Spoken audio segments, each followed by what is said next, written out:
Nominated పోస్టుల విషయంలో అసలు ఈ పార్టీకి అయిపోవాలి పోస్టులన్నీ, కానీ ఇంత వరద వలన ఎందుకని ఇంత లాగ్ అయింది, కానీ ఈలోపు అయిపోవాలి. కానీ నామినేటెడ్ పోస్టుల విషయంలో బీజేపీకి ఇచ్చే దాంట్లో చంద్రబాబు నాయుడుకి బీజేపీకి ఏదైనా గొడవ అవ్వచ్చు, అందుకే బీజేపీ చాలా కోపంగా ఉంటుంది, చంద్రబాబు నాయుడు ఒక నిర్ణయంలో ఉన్నారట అని ఇలాంటి మెసేజ్లు మాకు గ్రూపుల్లో ఉన్నాయి. దీని మీద ఒక క్లుప్తంగా ఇవ్వగలరా? ఎవరు చెప్పారమ్మా మీకు? వస్తున్నాయి వాట్సాప్లో. అసలు ఇది వచ్చి కూడా మన వరదలో వచ్చే ముందే జరిగిన వాట్సాప్లో వస్తున్న విషయాలు ఇవన్నీ. వాట్సాప్ యూనివర్సిటీ ఎట్లా ఉంటుందో మీకు తెలుసు. వాట్సాప్ యాప్ అనే దానికన్నా అది ఒక వాట్సాప్ యూనివర్సిటీ, ఒక డమ్మీ యూనివర్సిటీ అని చెప్పొచ్చు.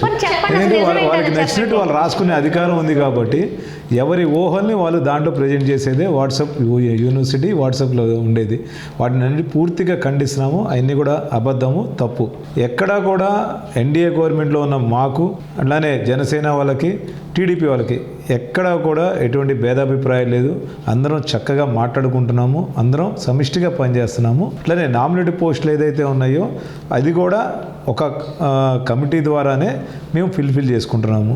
ఈ మధ్యకాలంలో మన పేపర్లో కూడా చూసాము, అది కూడా ఉట్టి అబద్ధం అని మేము చెబుతాం. ఎందుకంటే ఆ సమావేశం ఎక్కడ జరగలేదు. ఏదో రేషియో చెప్పారు, మేము ఆ రేషియో గురించి కూడా మాట్లాడాం, కానీ ఎక్కడ సమావేశం జరిగినట్టుగానే ఆ సమావేశంలో ఇట్లా పంచుకున్నట్టుగానే ఎక్కడైనా ఉందా? ఎక్కడా లేదు. మరి ఎందుకు ఇలాంటి ఎంతో కొంత మాటలు జరిగి ఏదైనా డిస్కషన్ అయితేనే కదా ఇలాంటివి. ఒక టైపింగ్ వస్తుంది కానీ ఓన్ టైపింగ్ అంత పెద్దగా రాదు కదా. గాలి వార్తలు లేకపోతే ఇవన్నీ కూడా మనం చాలాసార్లు చూస్తున్నాము. కాబట్టి దయచేసి మేము మా కార్యకర్తలందరూ కూడా చెప్పేది ఏంటంటే యూనివర్సిటీ వాట్సాప్ యూనివర్సిటీలో వచ్చే మీరు నమ్మద్దు. అది కూడా ఏం లేదు. మనకేమున్నా సరే మన అధిష్టానం నిర్ణయం తీసుకుంటుంది.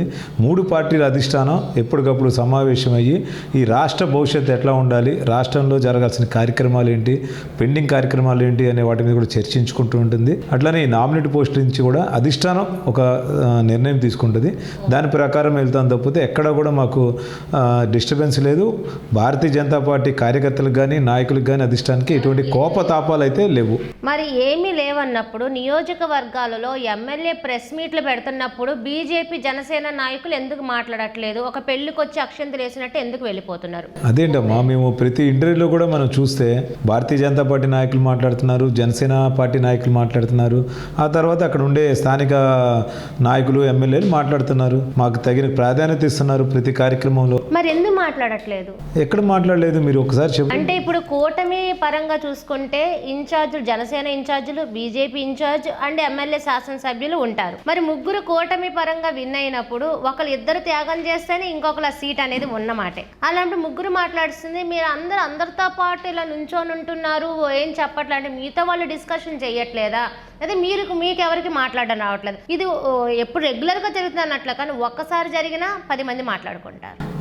అంటే సబ్జెక్టుని బట్టి కూడా ఉంటుందమ్మా. ఇప్పుడు పార్టీ నిర్ణయాలు ఏదైతే ఉన్నాయో వాటన్నిటి కూడా ఉంది. ఉదాహరణకి పెంసాని చంద్రశేఖర్ గారు మన బడ్జెట్ తర్వాత పత్రికా విలేకరుల సమావేశం పెట్టారు. దాంట్లో మేము మాట్లాడాము, భారతీయ జనతా పార్టీ తరపున, జనసేన తరపున మాట్లాడారు, టీడీపీ తరపున మంత్రి గారు మాట్లాడారు. అట్లానే నజీర్ గారు 1 టౌన్ ఎమ్మెల్యే గారు ఆయన ఎక్కడ పత్రికా విలేకరుల సమావేశం పెట్టినా కూడా మేము మాట్లాడుతున్నాము. అట్లానే గల్లా మాధవి గారు ఎక్కడ పత్రికా విలేకరుల సమస్యలు పెట్టినా కూడా మేము మాట్లాడుతున్నాము.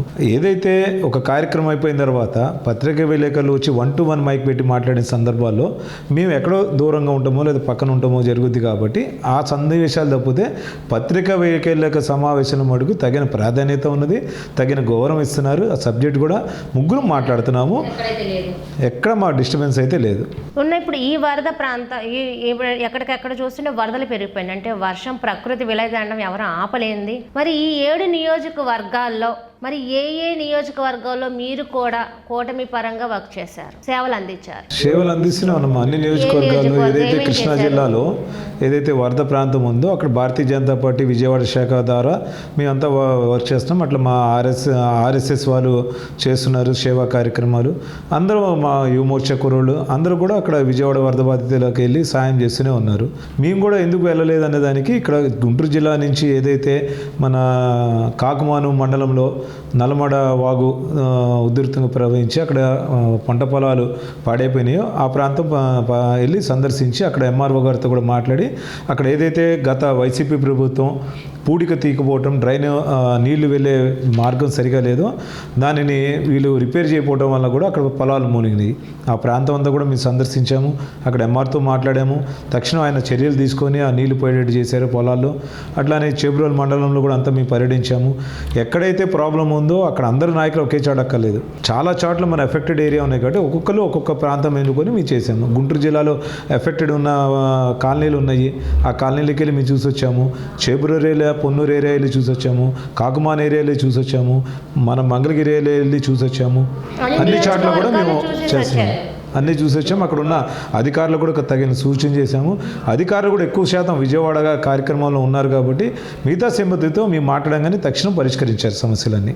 ఈ గుంటూరు జిల్లా చూసుకుంటే జనసేన నుంచి ఒక మినిస్టర్, టీడీపీ నుంచి ఒక మినిస్టర్, మంగళగిరి, తెనాలి పక్కనే. మరి వాళ్ళతో మీకు సత్సంబంధాలు ఎలా ఉన్నాయి? వాళ్ళ దగ్గరికి మీరు వెళ్ళారా? కలిసినప్పుడు రిసీవింగ్ ఎలా ఉంది? అంటే మీరు జిల్లా అధ్యక్షులు కాబట్టి.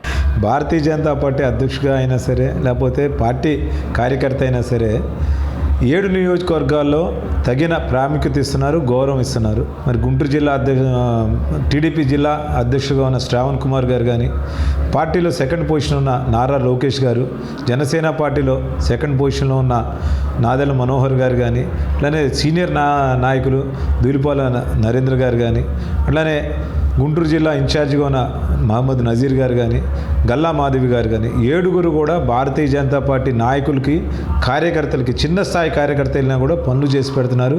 వారి యొక్క బాధను వింటున్నారు, తక్షణమే దాన్ని పరిష్కార దిశగా కూడా చేస్తున్నారు. ఎటువంటి ఆలోచన లేకుండా తక్షణము స్పందిస్తున్నారు, పనులు చేస్తున్నారు. వాళ్ళ స్థాయిలో కాని పనులని పై స్థాయికి కూడా తీసుకెళ్ళి కార్యక్రమం చేస్తున్నారు. దాంట్లో ఉదాహరణగా మేము లోకేష్ గారితో కలిసినప్పుడు గత ప్రభుత్వం బాగా ఇబ్బంది పెట్టింది వినాయక చవితి పందిర్లకి. ఒక 8 డిపార్ట్మెంట్ తిరగాలని పొద్దున్నుంచి రాత్రి దాకా అందరితో మాట్లాడేట్టు చేశారు. కానీ మేము లోకేష్ గారు కలిసి మాట్లాడిన సందర్భంలో ఇట్లా ప్రాబ్లం ఉంది, మీరు ఈసారి సింగిల్ విండో తీసుకొస్తే బాగుంటుంది అని చెప్పిన మరుక్షణమే ఆ సీఎంఓ ఆఫీస్కి అట్లనే హోమ్ మినిస్టర్కి తెలియజేసి సింగిల్ విండో తీసుకొచ్చారు. మేము దాన్ని కూడా హర్షిస్తూ పత్రికా విలేకరుల సమావేశం కూడా పెట్టాము. అట్లనే మరి అది రాష్ట్ర వ్యాప్తంగా కూడా సింగిల్ విండో తీసుకొచ్చారు. ఇట్లా అనేక సమస్యలు మేము చెప్పినమ్మటనే రాసుకుంటున్నారు, స్పందిస్తున్నారు. అట్లానే ఎంబీబీఎస్ చదువుతున్న వాళ్ళకి ఒక పెద్ద సమస్య వచ్చింది. 2 సంవత్సరాలు వచ్చేప్పటికేమో ఎన్టీఆర్ యూనివర్సిటీ వచ్చింది, తర్వాత 2 సంవత్సరాలు వైఎస్ఆర్సీ యూనివర్సిటీ అని సర్టిఫికేట్లో వచ్చింది. అట్లానే పిహెచ్డీ చేసే వాళ్ళకి కూడా కొంతమందికి ఏమో వైఎస్ఆర్ హెల్త్ యూనివర్సిటీ అని వచ్చింది, కొంతమందికి ఎన్టీఆర్ హెల్త్ యూనివర్సిటీ అని వచ్చింది. దీని మీద కూడా మేము లోకేష్ గారికి చెప్పడం జరిగింది. లోకేష్ గారు ఎమ్మటనే మా భారతీయ జనతా పార్టీ వైద్య ఆరోగ్య శాఖ మంత్రి సత్యకుమార్ గారితో కూడా మాట్లాడటం జరిగింది. సత్యకుమార్ గారు కూడా దీని మీద సానుకూలంగా స్పందించారు. కాబట్టి దీన్ని ఒక జీవో ద్వారా కానీ ఏదైనా సరే సమస్యని పరిష్కరించే దిశగా కూడా లోకేష్ గారు తీసుకొచ్చారు. సర్టిఫికేట్స్లో ఒక్కొక్క పేరు మారుతూ వస్తుంటే వాళ్ళకి ఇబ్బంది అవుతుంది. అంటే నార్త్ ఇండియాలో కానీ లేకపోతే అవుట్ ఆఫ్ వెళ్తున్నప్పుడు 2 సంవత్సరాలు ఒక యూనివర్సిటీ, ఇంకో 2 సంవత్సరాల యూనివర్సిటీ, లేదా 3 సంవత్సరాల యూనివర్సిటీ పేరు రావడం, లేకపోతే ఆ యూనివర్సిటీ ఏంది, ఈ యూనివర్సిటీ ఏదని, ఇది విద్యార్థులకు తగిన ప్రాబ్లము, భవిష్యత్ ప్రాబ్లం. దాన్ని కూడా వివరించడం జరిగింది. దాన్ని కూడా ఒక సబ్ కమిటీ లాగా వేసి దాన్ని ఎట్లా పరిష్కరించారో కూడా మాకు తెలియజేస్తుంది. మీరు నారా లోకేష్ గారిని కలిసినప్పుడు అసలు ఈ వ్యవస్థ మీద, ఈ డెవలప్మెంట్ మీద ఏ విషయాలు మీతో చర్చించేవాళ్ళు? ఒకటి కాదమ్మా, ఆంధ్రప్రదేశ్ భవిష్యత్తు ఎన్డీఏ కూటమి ద్వారానే ఉన్నది. ఆంధ్రప్రదేశ్లో ఉన్న యువత ఎన్డీఏ కూటమి మీద నమ్మకంతోనే ఓటేసి అఖండ మెజార్టీని తీసుకొచ్చారు. 164 సీట్లు కూటమికి రావటం అంటే మాటలు కాదు. అంటే ఆంధ్రప్రదేశ్ ప్రజలు భారతీయ జనతా పార్టీ నరేంద్ర మోడీ గారి నాయకత్వాన్ని విశ్వసించారు. అట్లానే స్థానికంగా పవన్ కళ్యాణ్ గారి స్ఫూర్తిని తీసుకున్నారు.